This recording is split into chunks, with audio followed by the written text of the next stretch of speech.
আসসালামু আলাইকুম। সবাইকে আমন্ত্রণ জানাচ্ছি এবি নিউজ প্রাইম সংবাদে। আপনাদের সঙ্গে আছি আমি সুমাইয়া মেঘলা। শুরুতেই জানিয়ে দেব সংবাদ শিরোনাম। ঢাকায় ফিরছেন খালেদা জিয়া, সুষ্ঠু পরিবেশ বজায় রাখতে আহ্বান। পরিবেশের সঙ্গে সমন্বয় ছাড়া টেকসই উন্নয়ন সম্ভব নয়, রিজওয়ানার স্পষ্ট বার্তা। অতি দরিদ্রদের জন্য বিনামূল্যে চিকিৎসার সুপারিশ, স্বাস্থ্য খাতের নতুন নির্দেশনা। লিগ্যাল চ্যানেলে শ্রমিক নেবে ইতালি, জানালেন স্বরাষ্ট্র উপদেষ্টা। মাস্কের উত্তরসূরি খুঁজছে টেসলা, পতনের পথে মাস্ক। ভয়াবহ বিস্ফোরণে শোকের ছায়া, বেলুচিস্তানে মৃত্যুর সংখ্যা বেড়ে 19। বাংলাদেশ শ্রীলঙ্কার সিরিজের সূচি ঘোষণা, লড়াই হবে 3 ফরম্যাটে। দর্শক, এতক্ষণ শুনছিলেন শিরোনাম, এখন বিস্তারিত। বিএনপির কেন্দ্রীয় নেতাকর্মীদের জন্য গুরুত্বপূর্ণ এক বার্তা দিয়েছেন দলটির মহাসচিব মির্জা ফখরুল ইসলাম আলমগীর। তিনি সতর্ক করে বলেছেন, খালেদা জিয়ার দেশে ফেরার সময় ও তার আগমন উপলক্ষে যাতে কেউ অশান্তি সৃষ্টি না করে সে ব্যাপারে সবাইকে সচেতন থাকতে হবে। সোমবার 5 মে নিজের ভেরিফাইড ফেসবুক পেজে এক পোস্টে তিনি এই নির্দেশনা দেন। এতে তিনি জানিয়ে বলেন, কাতারের আমিরের পাঠানোর রয়্যাল এয়ার অ্যাম্বুলেন্সে করে মঙ্গলবার সকাল 10:30টায় খালেদা জিয়া দেশে ফিরে আসবেন। এই সময় তার আগে অর্থাৎ সকালেই শিক্ষার্থীরা এসএসসি পরীক্ষার জন্য বের হবেন। এই পরিস্থিতিতে দলের নেতাকর্মীদের অনুরোধ করেছেন, বিমানবন্দর থেকে গুলশান পর্যন্ত সড়ক বা ফুটপথে যেন কেউ না নামে বা কোনো অপ্রয়োজনীয় ভিড় না করে। তিনি আরও বলেন, আইনশৃঙ্খলা রক্ষাকারী বাহিনী যেন এই সময় কোনো অপ্রীতিকর ঘটনা এড়াতে কঠোর ব্যবস্থা নেয়। উল্লেখ্য, সোমবার বিকেল 4:10 কাতারের বিশেষ রয়্যাল এয়ার অ্যাম্বুলেন্সে করে ঢাকার উদ্দেশ্যে রওনা হবেন খালেদা জিয়া। আশা করা যাচ্ছে মঙ্গলবার সকাল 10:30টায় বিমানবন্দরে পৌঁছাবেন তিনি। ইতিমধ্যে বিএনপি সব প্রস্তুতি সম্পন্ন করেছে তার আগমনের জন্য।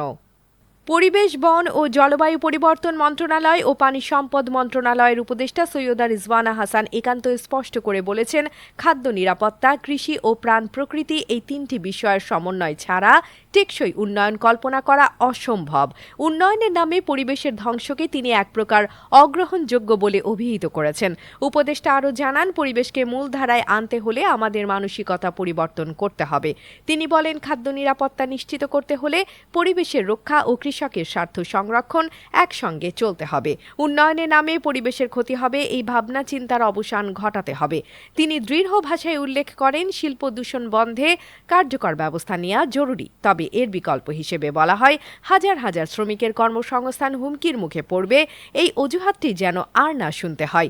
সোমবার 5 মে রাজধানীর হোটেল প্যান প্যাসিফিক সোনারগাঁওয়ে অনুষ্ঠিত কৃষি উৎপাদন ও প্রাণ প্রকৃতি সম্মেলনের 2য় অধিবেশনে প্রধান অতিথির বক্তব্যে তিনি এসব কথা বলেন। আমার মনে হয় না পরিবেশ অধিদপ্তরের ইতিহাসে এতগুলো অবৈধ ইটভাটা ভাঙা হয়েছে বলে, যেটা আমরা গত 4-5 মাসে ভাঙতে পেরেছি। কিন্তু সেখানে মুশকিল হলো, আগে চিমনি ভেঙে দিয়ে আসলে আর করতে পারতো না, এখন বিকল্প চিমনিও প্রস্তুত করে রাখে। আমরা একদিন ভেঙে দিয়ে আসলে 3 দিনের দিন আবার গিয়ে চিমনি বানিয়ে ফেলে। তো এখানে আমাদের উন্নয়নের জায়গাটাতে বদলাতে হবে, এবং যেটা আমরা বলেছি যে ব্লকে আমরা একটা মাত্রা নির্ধারণ করছি যে সকল নির্মাণে ন্যূনতম 30% ব্লক, আর সরকারি নির্মাণগুলোতে আমরা এই বছর চেষ্টা করব সর্বোচ্চ সংখ্যক ব্লক, চেষ্টা করব 100% টার্গেট দিয়ে, কিন্তু এটা অ্যাভেইলেবিলিটি সবকিছুর উপরে নির্ভর। কৃষি জমি সুরক্ষা আইন এবং ল্যান্ড জোনিং আইন, এগুলো আপনারা নিশ্চয়ই জন্মের পর থেকেই আমরা শুনে আসতেছি যে বাংলাদেশে এরকম আইন হবে। এটা আর হয় না, কিন্তু এটা নিয়ে আন্তঃমন্ত্রণালয়ে সভা হয়ে গেছে। আরেকটা আন্তঃমন্ত্রণালয় সভা করে পাবলিক কনসালটেশনের পরে আশা করি মাস 2-3 মধ্যে কৃষি জমি সুরক্ষা আইনটা আমরা পাশ করে দিতে পারবো। দেশের সরকারি ও বেসরকারি হাসপাতালে আসা মোট রোগীদের মধ্যে অতি দরিদ্র 20% রোগীকে সম্পূর্ণ বিনামূল্যে চিকিৎসা সেবার আওতায় আনার প্রস্তাব দিয়েছে স্বাস্থ্য বিষয়ক সংস্কার কমিশন। এই সুপারিশ অনুযায়ী মোট রোগীর 20%-এর মধ্যে 10% চিকিৎসা পাবেন সরকারি হাসপাতালে, আর বাকি 10%-কে বেসরকারি হাসপাতালেও বিনামূল্যে সেবা দেওয়ার পরিকল্পনা করা হয়েছে। সোমবার 5 মে রাজধানীর বেইলি রোডের ফরেন সার্ভিস একাডেমিতে আয়োজিত প্রেস ব্রিফিংয়ে কমিশন সদস্যরা এসব কথা বলেন। করেন। স্বাস্থ্য খাত সংস্কার কমিশনের সদস্য ডাক্তার সৈয়দ আকরাম হোসেন বলেন, চিকিৎসক ও ফার্মাসিউটিক্যাল কোম্পানির সঙ্গে সম্পর্কিত নীতিমালা সংক্রান্ত সুপারিশে বিশেষ করে ওষুধের নমুনা বা উপহার দিয়ে কোনো ধরনের প্রভাব বিস্তারের চেষ্টাকে সম্পূর্ণরূপে নিষিদ্ধ করার প্রস্তাব রয়েছে। এর মাধ্যমে চিকিৎসকদের স্বচ্ছতা ও জবাবদিহিতা বাড়ানো হবে বলে তিনি আশা প্রকাশ করেন। এছাড়া কমিশন অত্যাবশ্যকীয় ওষুধের তালিকা সম্প্রসারণের সুপারিশ করেছে। আমরা প্রাথমিক স্বাস্থ্য সেবা কেন্দ্র গ্রামে এবং শহরে আপনারা জানেন যে প্রাথমিক ডাক্তাররা আজকেও সকালবেলায় কথা হচ্ছিল যে কোথায় রোগীরা যাবেন তারা জানেন না। শহরে কোথায় যাবেন, সরাসরি হাসপাতালে হচ্ছে, প্রাইভেটে চলে যেতে হচ্ছে। কিন্তু একজন জেনারেল প্র্যাকটিশনার বা প্রাইমারি কেয়ার ফিজিশিয়ানের কাছে প্রথমে উনি অ্যাটেন্ড করবেন। শহর অঞ্চলে এখন নাই, সেটা তৈরি করা হবে এবং গ্রাম অঞ্চলে ইউনিয়ন পর্যায়ে এটা করা হবে এবং এইটা সরকার এই সময় পারবেন এবং এটা এই সময় এই জায়গাটাতে সার্ভিসটা পুরোপুরি ফ্রি হবে এবং এইখান থেকে রোগীদের রেফারেল করা না হলে জেনারেলি কোনো রোগী উপরে ফ্রি সার্ভিস পেতে পারবেন না। বাংলাদেশ থেকে শ্রমিক পাঠানোর ক্ষেত্রে ইতালি সরকার নতুন দিক নির্দেশনা দিয়েছে। স্বরাষ্ট্র উপদেষ্টা লেফটেন্যান্ট জেনারেল অবসরপ্রাপ্ত জাহাঙ্গীর আলম চৌধুরী জানান, ইতালি সরকার বাংলাদেশ থেকে লিগ্যাল চ্যানেলে শ্রমিক নেয়ার ব্যাপারে আগ্রহ প্রকাশ করেছে। তিনি বলেন, তারা বলেছে বাংলাদেশি শ্রমিকরা কঠোর পরিশ্রমী এবং তারা নতুন করে এই পথে শ্রমিক পাঠানোর জন্য উৎসাহিত হচ্ছে। এছাড়া তিনি উল্লেখ করেন, ইতালি তাদের কাছ থেকে সাগর পাড়ি দিয়ে অন্য দেশের ভিসা নিয়ে ইতালিতে যাওয়ার প্রবণতা থেকে বিরত থাকার জন্য বলেছে। আমরা তাদের বলেছি, এতদিন যারা এই পথে গিয়েছে তাদেরকেও বৈধতা দিয়ে দেয়া হবে। এতে করে শ্রমিকরা অবৈধ পথে না গিয়ে আইনগতভাবে কাজ করতে পারবে। বাংলাদেশের পুলিশ, কোস্টগার্ড ও বিজিবির সঙ্গে সহযোগিতা বৃদ্ধির জন্য ইতালি সরকারের সঙ্গে আলোচনা চলছে। এর মাধ্যমে প্রক্রিয়াগুলো আরও সহজ ও স্বচ্ছ হবে বলে আশা প্রকাশ করা হয়। সোমবার 5 মে সচিবালয়ে স্বরাষ্ট্র মন্ত্রণালয়ের সভাকক্ষে উপদেষ্টার সঙ্গে ইতালি স্বরাষ্ট্রমন্ত্রী মিস্টার মাতিও পিয়ান্তিদোসির সাক্ষাৎ শেষে একথা বলেন তিনি। ইটালিয়ান হোম মিনিস্টার আসছিলেন আমাদের সাথে, তাদের একটা বাইলেটারাল মিটিং ছিল। উনি এখন টিকাট বাজারে ওখানে গেছেন। উনি হয়তো আগামীকালও থাকবেন, এখন আগামীকাল তারপরে চলে যাবেন। তা আপনারা জানেন, ইটালিতে কিন্তু আমাদের বাংলাদেশি বহু লোক কাজ করে, মানে অন্যান্য অনেক দেশের জন্য। সৌদি আরবের পরে আমার মনে হয় ইটালির সংখ্যা হয়তো বেশি হবে। তো অ্যারাবিয়ান কান্ট্রির পরে হচ্ছে ইউরোপিয়ান কান্ট্রির ভিতরে ইটালি সবচেয়ে বেশি। এখানে এই আমরা আজকে আলাপ করেছিলাম আমাদের ভিতরে একটা কোঅপারেশন, আমাদের একটা এইটা কীভাবে আরও বৃদ্ধি করা যায় এই ব্যাপারে আমাদের আলাপ হয়েছে। এবং আমাদের যারা ওখানে কাজ করতেছে তারা যেন প্রপার ভিসা নিয়ে এবং প্রপার চ্যানেলে যায়, এই জন্য তারা বলছেন।